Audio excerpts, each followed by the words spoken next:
चीज है, वो मजहब उसको उसकी इजाजत नहीं देता। नामो नसब जमीन के नस्लों में बट गए, आदम के बेटे कितने कबीलों में बट गए, आए हैं जब से पेश इमामत के मसल्ले, सिजदे हमारे कितने मरलों में बट गए। दे किस तरह से कौम को इल्जाम में गुम रही, जब रहनुमा ही कौम के फिरकों में बट गए।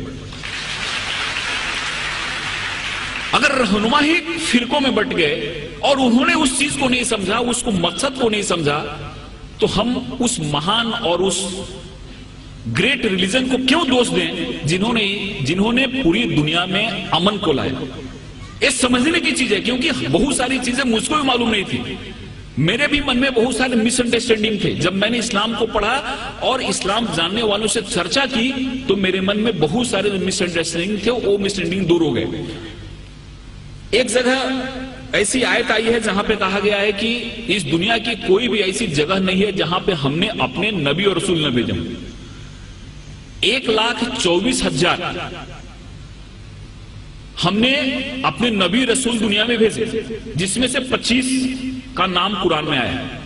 दुनिया की कोई भी ऐसी जगह नहीं है जहां पे हमने नबी रसूल न भेजो हो, और पूरी दुनिया जो है वो खुदा की बनाई हुई है। इसलिए खुदा के लिए एक शब्द यूज किया गया है। गॉड जो है, खुदा जो है, वो रबुल अल आलमीन है, और प्रोफेट मोहम्मद जो है वो रहमतुल आलमीन है। खुदा हर एक के लिए, प्रोफेट मोहम्मद का जो संदेश है वो किसी एक व्यक्ति के लिए नहीं है, एक मुल्क के लिए नहीं है, एक इंसान के लिए, पूरी दुनिया के लिए, क्योंकि हर एक welfare of the whole humanity उस चीज में आती है। इसलिए इस चीज को जब हम समझते हैं, इस चीज को हम अपने जहन में लाते हैं, तो हमको ऐसा लगता है कि इस्लाम जो है, इस्लाम का जो मेन, जिसको हम गाभा मराठियों बोलें, इसेंस बोलें, हिंदी में सार बोलें, वो है कि इंसान एक कैसे बेहतर जिंदगी जी सकता है और खुदा के कैसे करीब जा सकता है। एक चीज हमारे इस्लाम में बताई गई है, और मुझे उम्मीद है कि इस तरह के कार्यक्रम से ये जो बात है लोग तक पहुंचेगी और इंसान एक अच्छा बेहतर इंसान बनेगा, और हर एक इंसान के मन में प्यार मोहब्बत की बात आएगी। कुरान में जिहाद जो शब्द है, लफ्ज है, केवल 41 टाइम आया है, लेकिन और जो चीजें हैं, कंपैशन की बात है, रहमत की बात है। आप कहीं भी देखो कुरान की शुरुआत होती है रहमत से, रहीम से शुरुआत होती है, और वो जो शब्द है रहमत शब्द, वो 325 बार आया हुआ है।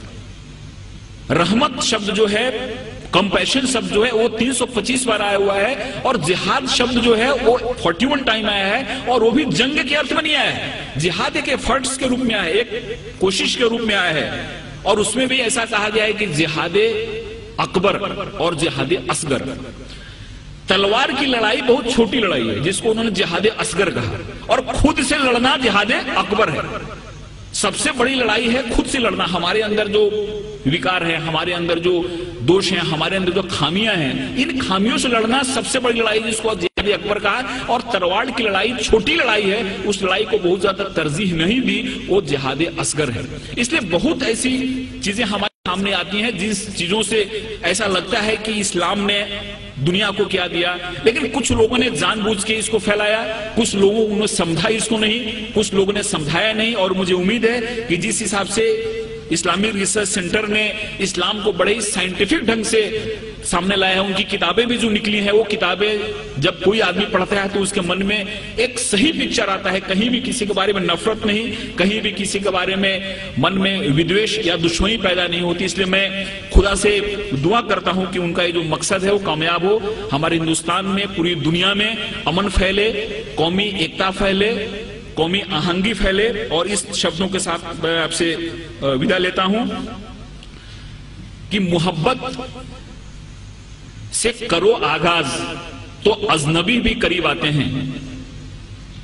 मोहब्बत से करो आगाज तो अजनबी भी करीब आते हैं, और मोहब्बत है एक रूहानी मंजिल जहां फरिश्ते भी सर झुकाते हैं। खुदा हाफिज़।